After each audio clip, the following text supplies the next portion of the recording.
We started mainly as a Solaris shop, doing cloudy things before the term cloud was even coined. We have been using Solaris Soons, which is more or less the same thing, or the parent of FreeBSD jails. And of course OpenBSD, even back in the time. And for our 20th anniversary, we are looking into having like 16 or 17 employees. All that, if you might remember, 2000 was the dot-com crash. So we survived that. We survived having never any venture capital and all that, and we are still there and kicking. So what's the topic itself? Doing more cloudy stuff, and especially on OpenBSD. In the beginning, when VMM was introduced, it was a bit of a mess having multiple VMs running and then having to write a clumsy VM conf, and it wasn't really nice. And for quite a while, I was already working on my MacBook with Vagrant, doing infrastructure as code on my laptop, and have that later on in bare metal machines. And I want to test this stuff, even if I'm sitting on a plane for 11 hours to Tokyo or something like that. And I have been working on that for several years. I think the first setup with that started 7 years ago or so. And I want to replace my aging MacBook with an OpenBSD laptop. So I need to have all my tools that I'm now using on OS X on OpenBSD. So I started adding those features. Having infrastructure as code is nowadays typically a thing like Kubernetes or something like that, where people are relying on infrastructure already. They are not realizing that just talking to Amazon API and creating VMs is not creating infrastructure. I'm talking about infrastructure that you can touch, like racks, network switches, computers, operating systems on those, having hypervisors and configure all that. And many people are realizing those objectives by self-written shell scripts, or they are using something from GitHub. Nowadays there's Terraform that's maybe 3 or 4 years old, so I'm tackling with those problems way longer. Or you have this one very infrastructure VM guy, and if that one is having a sick leave or is on holidays, nothing will go forward, and if something breaks, or God forbid, or people are using something like completely wrong tool for the job. There was just a discussion on an OpenBSD list about how to use Ansible to have a VM provider provided Debian or whatever, then rewrite the grub boot kernel with Ansible to boot into an BSD RAM disk, and that's just wrong. And of course my solution or approach is Vagrant and Packer. So I'm not good with drawing diagrams with some Visio, whatever, dia, xfig, whatever tool. So what I'm doing is using a marker, a whiteboard, and make a photograph of it. It's excellent. It's hard to edit them. Huh? It's hard to edit them. Like Yeah, it works. It's easy editing. The only thing is you cannot scale around or something. You have to restart. But if you know what you're drawing down, you have it already in your head, it's way easier than tackling with stupid tools that are being way too smart for yourself. So what this does is you have a, which one is the laser? You have something like a Bootstrap VM or an image server, which would provide all the needed infrastructure you are now maybe using just from Amazon. Most of the people are creating this one by manual labor, and of course recreating such a bootstrap VM or bare metal server is, well, not automated, and then it's always a different thing. So you have 3, 4, 5 locations, and all of those 5 bootstrap machines are slightly different. And if you're working like 2,000 kilometers away, that's not very funny. And within a virtualized environment like with Vagrant, you can just start to test at least these steps, no matter if that is going over a more or less complicated networking or not. The key thing here is with only Vagrant, you are still messing around here with this manual installation.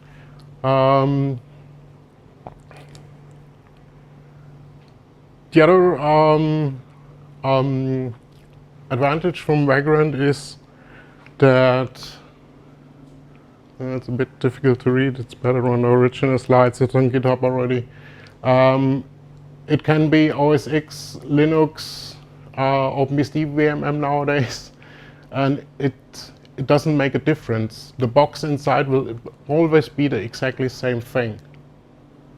Whatever host operating system you're using, we have the more or less the old generation of the companies having OS X MacBooks. The younger generation or newer generation, let's say, let's put it this way, because one of the newer generation is 65 already, so it's not the younger ones, is having Debian Linux boxes with VirtualBox libvirt, and they're getting the same results from the same Vagrant configuration, and that's just a single file.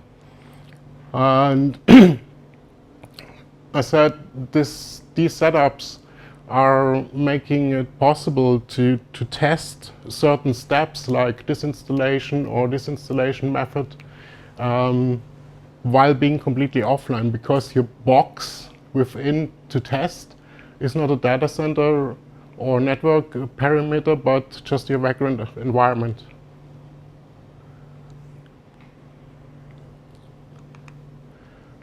So what I'm really doing is I have such an installer VM, and I can, with just like that, with a dongle like that, add it to a real machine or a switch, and then to a machine, and install physical machines.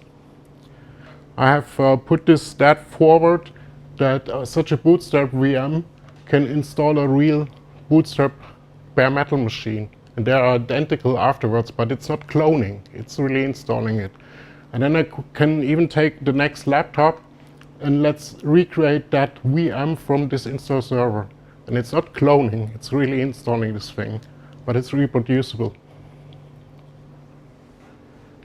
I was showing that once in Manchester, UK, where they delivered directly from Supermicro in Netherlands just a pallet of 600 kilos of servers or something, and the customer was coming there and said like, what, they are completely fresh from factory and you will need days to install that? Told him no, we need 2 hours to make up the cabling in the rack, and then I was just putting the laptop on it and the only thing we had to enter manually back then, before barcode scanners, was the MAC addresses of the boot interfaces, and then go for lunch. And 3 hours later, the thing was ready. And he said, that cannot be. You have been just downloading images or something. I said, no, it's offline. So that's working on a Mac like that one, and I want to have it on OpenBSD. So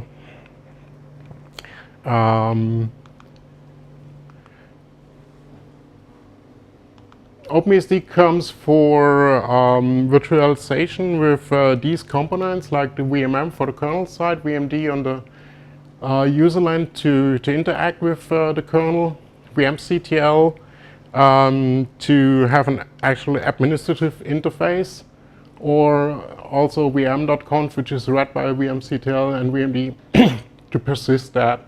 And for minimum privileges, I have been adding duas in Linux land, or still FreeBSD. I think it's still sudo.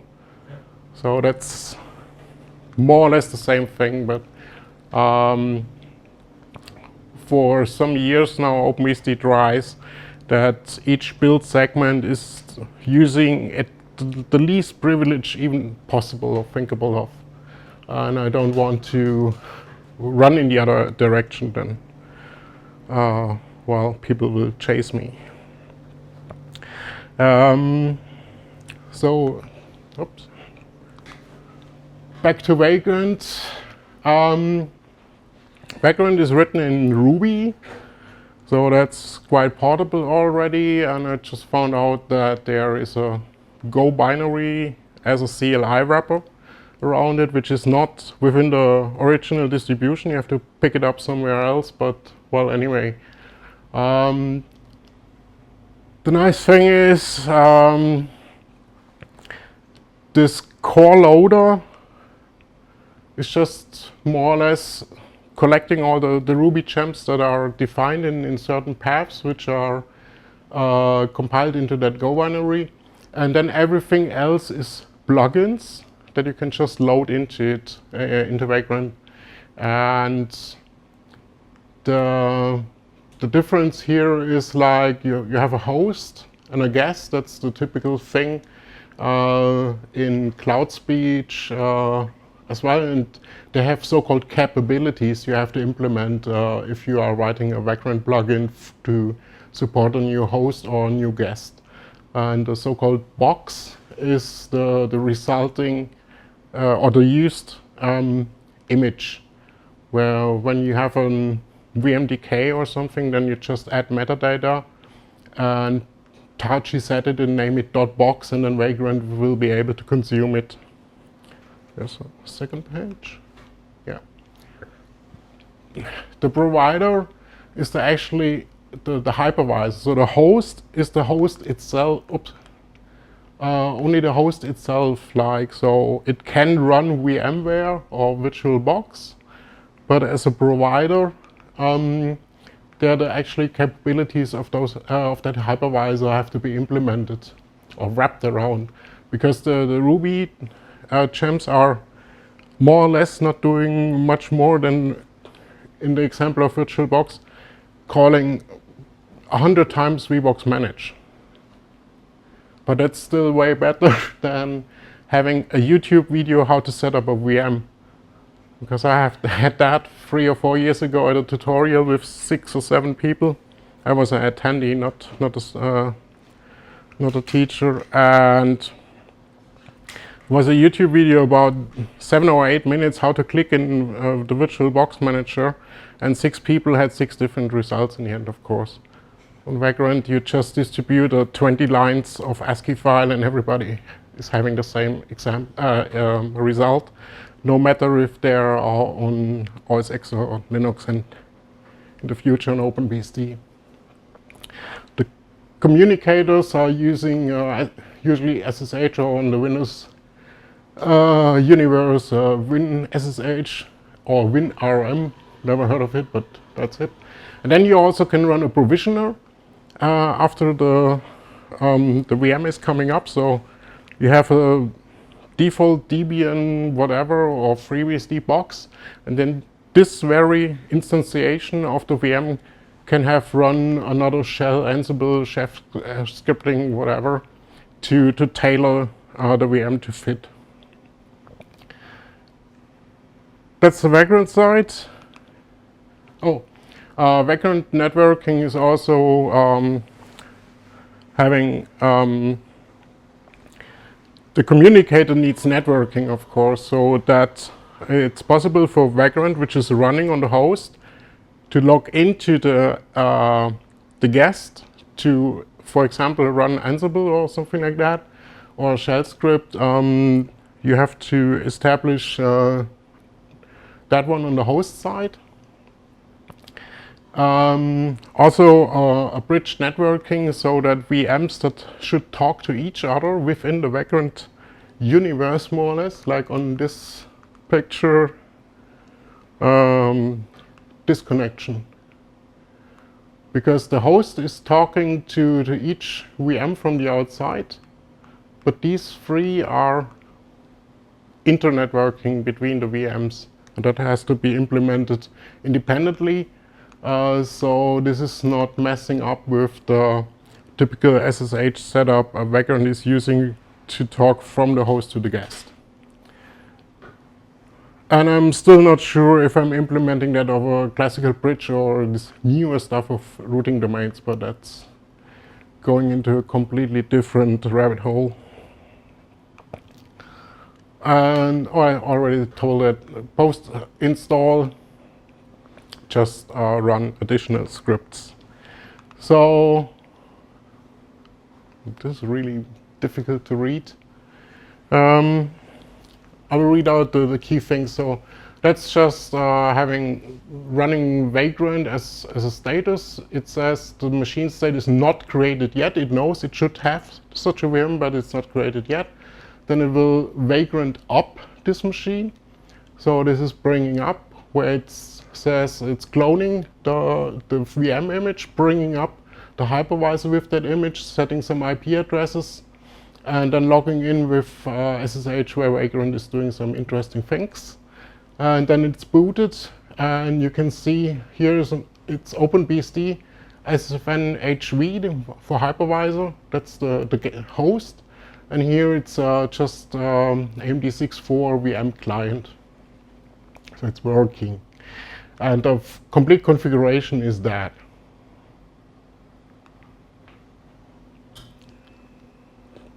The one problem here is config VM box, Vagrant BSD. This box has to be created somehow.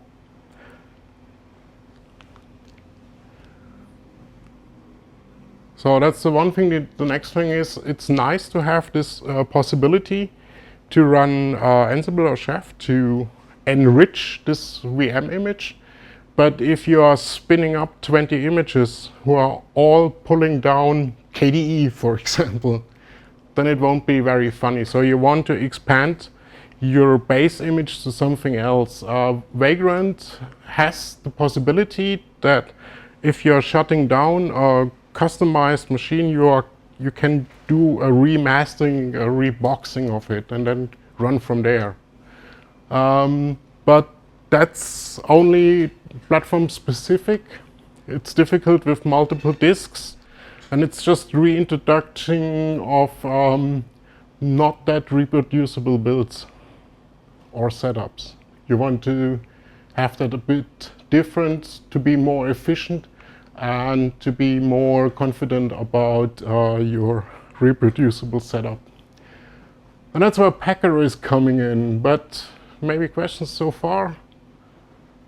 I know it's a lot of things, but because it's 2.5 talks, both 45 minutes into 30 minutes. So I'm already pulling out the very technical details. So both talks have been at BSD-CAN, and they are on YouTube. Especially this year, the audio is not that good, but the talks and the slides are on my GitHub as well. So. Are you provisioning at work servers or developer machines or both with this? Physical machines, or are you provisioning virtual appliances? Well, everything. Besides the laptops themselves for now, because we just hadn't the time so far. But like I said, I can recreate local images from install servers I have created with that in the first place. So it's a closed loop already. And does it allow you to handle like upgrades, or is an upgrade really just a redeployment? Throwaways. Infrastructure to go is always throwaway. I mean, it's now a bit easier with syspatch or something where I can say, okay, minor updating and patching goes within, but major upgrades better reset up, because then you are not leaking user lib and all that stuff that's typically left behind with this in-place upgrading. So On the server side, that's not that bad anyway.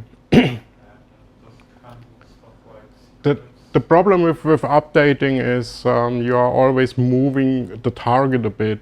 So you have to look at it not only from one machine, but from maybe 50. And they are all from a different generation, more or less. And then having a consistent upgrade path to a single front line, it's next to impossible. So the typical paradigm is to throw it away. But to be confident into throwing away and just doing it new and it will work, it requires a lot of testing, and you cannot have a full rack of machines dedicated to testing. Well, you can have that, but then you have to be online or next to the machines, and if you can test it offline on a laptop, that's a whole different story. So to get new boxes in a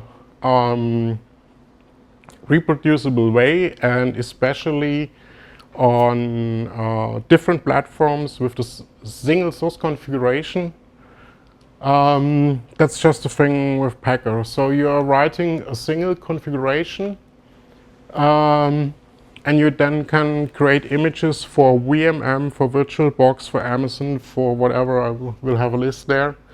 And it can do that in parallel. So the one machine runs off and maybe boots super fast and is only a small image and whatever, it's already ready, and that's good. And in parallel there is maybe a very slow, long-running monster installation, and they will not conflict your total runtime. Packer as well can do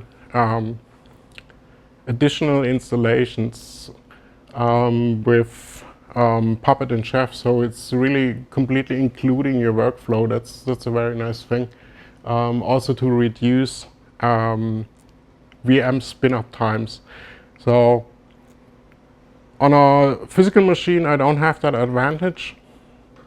I'm bringing it up with an, for example, Kickstart or auto installation, and then I run a Chef Bootstrap which needs another 20 minutes or something. I cannot skip that on a physical machine, but for VMs I can run images which include the exact same Chef run into the image already. So I can skip those 20 minutes, and I'm not compromising my provisioning way. So I can still be confident if I'm using that on a physical machine, the same Chef run will do the same result. Packer is not, it's from the same company, from HashiCorp, but now it's not written in Ruby any longer, because someone might have noticed that Ruby gem can be quite a hell. It's in Golang. It has a single core, which is more or less only an RPC server instead of a loader, and everything else is a plugin again. And all the distribution, standard distribution it's just one binary. So you have something like a 70 megabyte Packer binary, where all distributed plugins for whatever task they do, it's already in there. So you can just mess around with one binary as a packager in ports. That's super convenient. And the configuration is this time in JSON instead of Ruby files. So you have to interconnect two tools in completely different ecosystems, but well, that's how it is. Oops. In Packers you have now artifacts, which is the actual image. So in Vagrant terms, it's a box. The builds will create those artifacts, and the builders plugin is the code you have to write as a plugin offer to support a new hypervisor. Then the provisioners, just like in Vagrant, you can yet again have just single shell script files or a complete Chef setup or Ansible, whatever. And then you have the interesting part that these artifacts can be packaged or post-processed into supported by AWS, Google Cloud Engine, Azure, and OpenBSD VMM.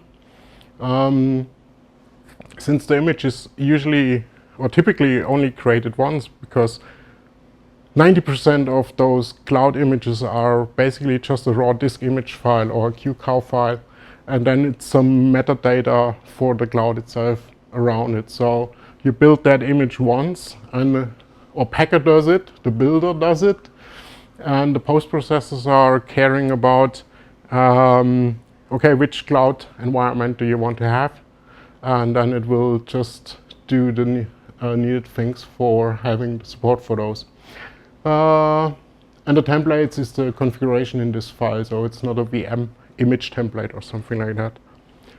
Quite confusing with all the terminology, but things have to have names because otherwise they are just things.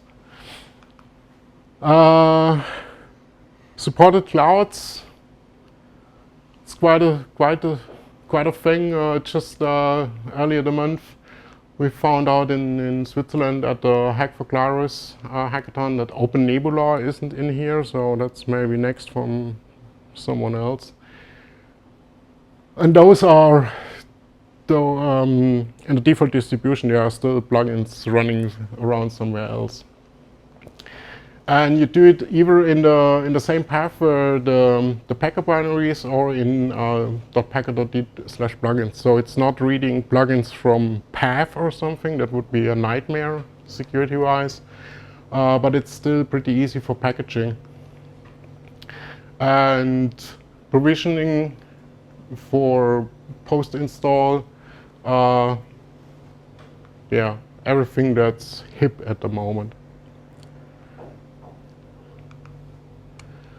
If you're running that on OpenBSD,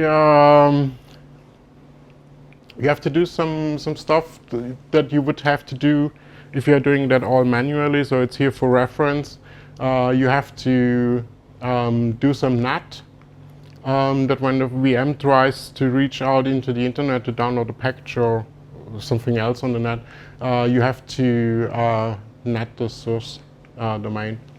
And that needs forwarding, and to have a VM running, you need VMD anyway, so that's just for completeness.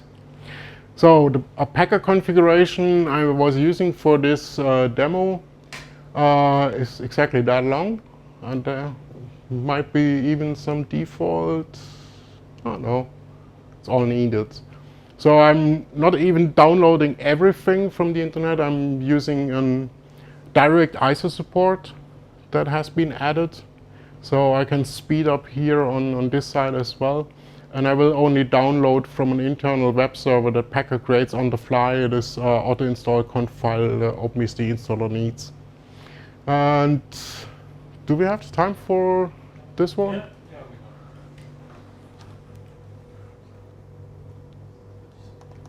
Wow. we have like half an hour of big stuff, so we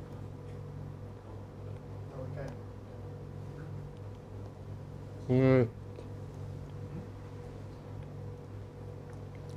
Can I copy paste this from here? It's a PDF, so you cannot copy it, but I can, but I don't know what funky viewer this one is. yeah, it's for the streaming software, so it might. Maybe help.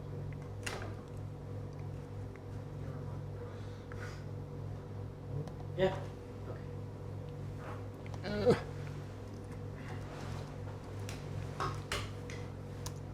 Oh man, do you have a tilde on here? Do you know how to tilde? Oh, have it. So right next to the Z. Yeah, got it. So I mean, it doesn't have to be on the stream because everybody else can just run this in his browser. Can you move it a little bit to the right? Whoa. Hang on. Stop. Ah. Yep.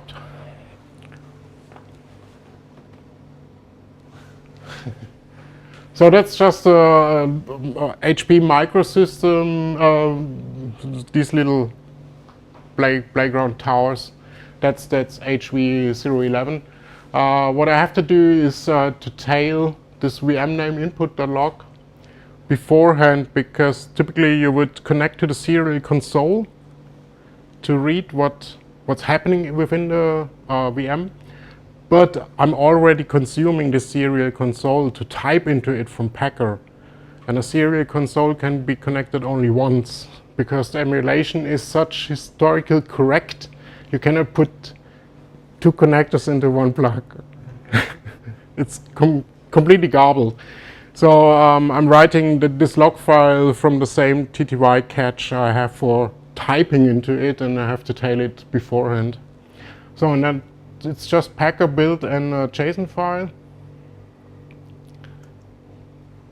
And where are we? Well, there's no color in this WebM. If you are replaying it with Kinema on the shell, you will get colors, but whatever. So it's creating a disk image, bringing up the VM itself. This is just a regular OpenBSD boot.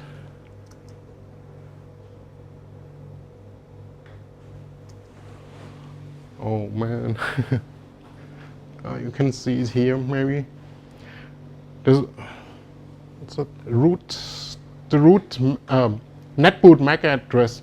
That's a new feature from VMD since this release. So we are booting from a disk image, on empty disk actually, with a RAM disk kernel, but to trick the installer into thinking it's a netboot install, there's this little flag now, minus capital B net, and this will just inject this thing here, and then the installer is happy and thinking he's doing a netboot. And this one is Packer again, so it starts within his Go runtime on HTTP server on this IP address, which is on the host, and this dynamically allocated port, and then this just the typical OpenBSD install, where this one is the tricky part for me at the moment to get this IP address. For now, this is a bit of a guesswork and not completely fail-safe, or more or less only lab-safe. I have to fix that before this will hit prime time. But anyway.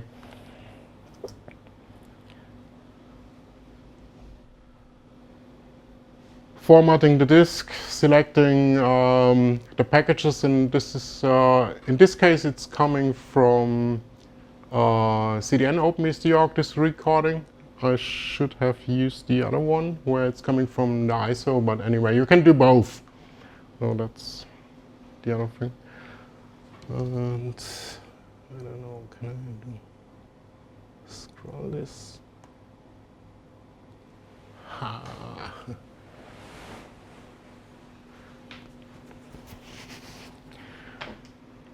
Yeah. If you know the OpenBSD install a bit better, you would think it's hanging, because typically it would right now installing base 6.5 TGZ and then blob asterisk after asterisk in here. It's doing that in the background, but the TTY catcher is only based on line feeds. So it's only writing out a full line when the line is completed. So that's why it looks like it is hanging, but the stuff is running in the background, and then you will get the full line at once. I was a bit concerned at the first thing, like, why isn't it doing anything anymore? There's no reason it stops here. So sometimes development can be quite catchy with such shit. Wow. Sorry.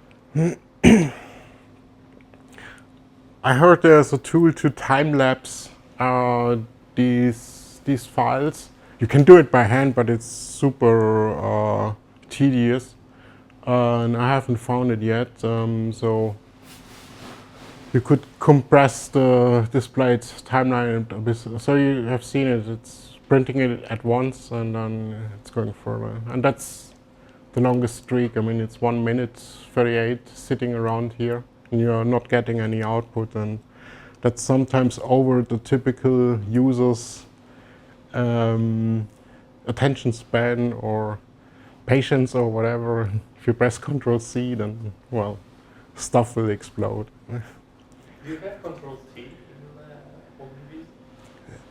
No, Ctrl C I meant, because if you think it's Control T to see the well, this is not a proper terminal. Okay. This is just a TTY catch. Okay. It's one way. So There is TTY rec, which actually provides both way PTY and yeah, but this log file is only one way. so on. I'm having completely two different ways. So I'm attaching out and in from completely different sides. This one is a log, and the other thing is a virtual keyboard, more or less. So no, it's pointless anyway, because it's just debug output. The installer itself, like I said, will write down those dots one by one like it progresses. So it's only here in the debugging, you just have to be aware of it a bit. And if I'm doing it from ISO, it's way faster anyway.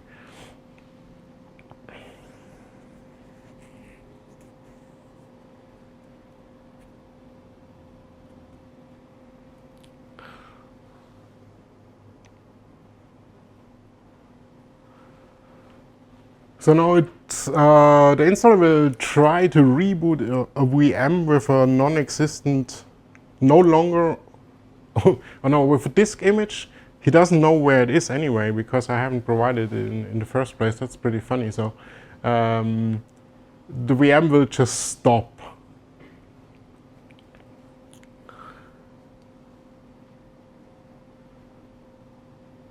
Okay, and the other demo, which is a bit longer, I will prove the point about this created artifact to boot it with vmctl, but well, that's another 10-minute wasted. So back to the presentation, wherever it is gone. Perfect. Yeah, go to Chrome. Yeah. Chrome. Yeah.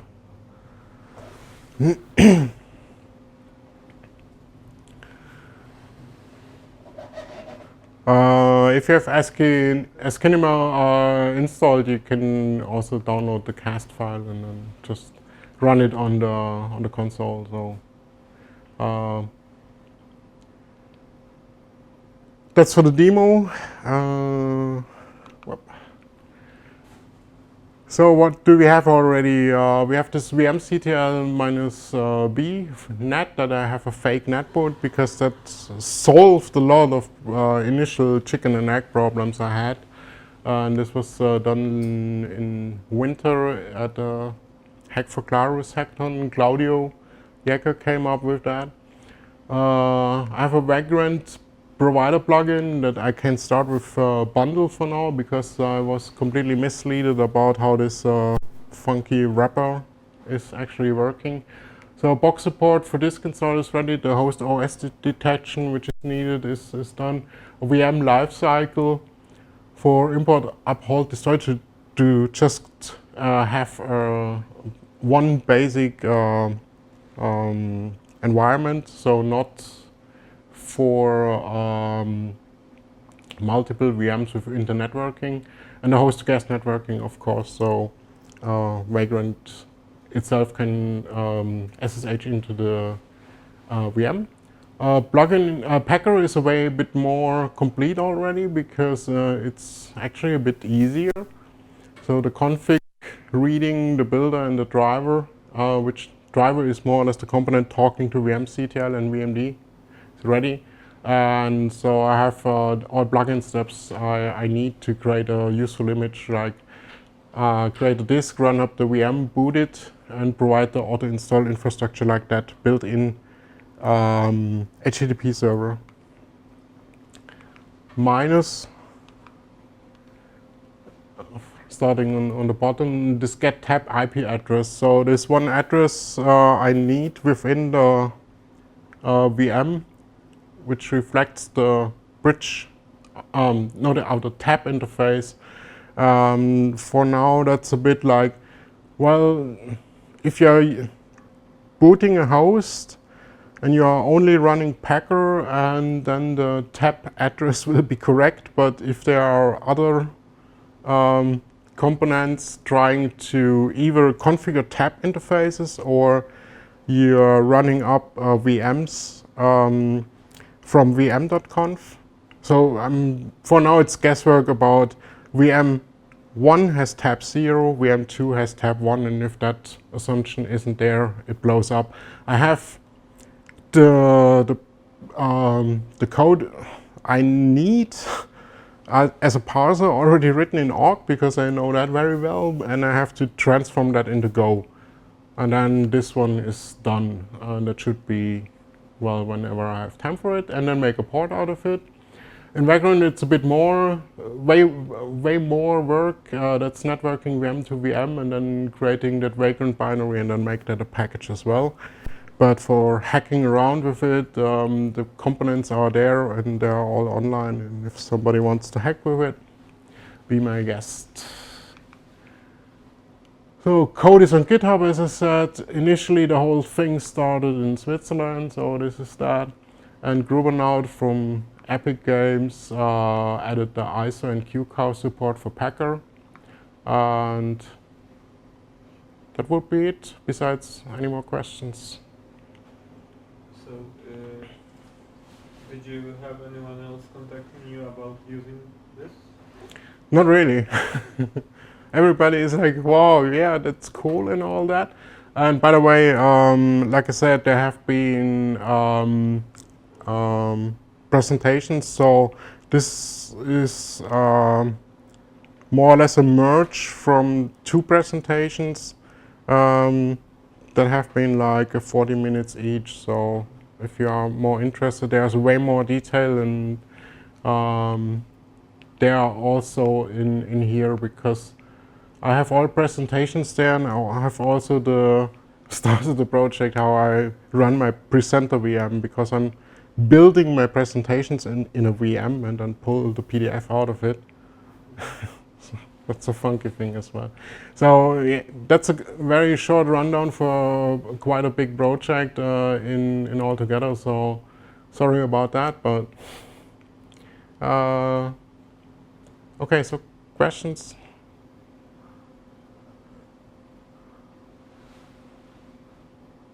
Any more questions? Everybody like, what? Yeah,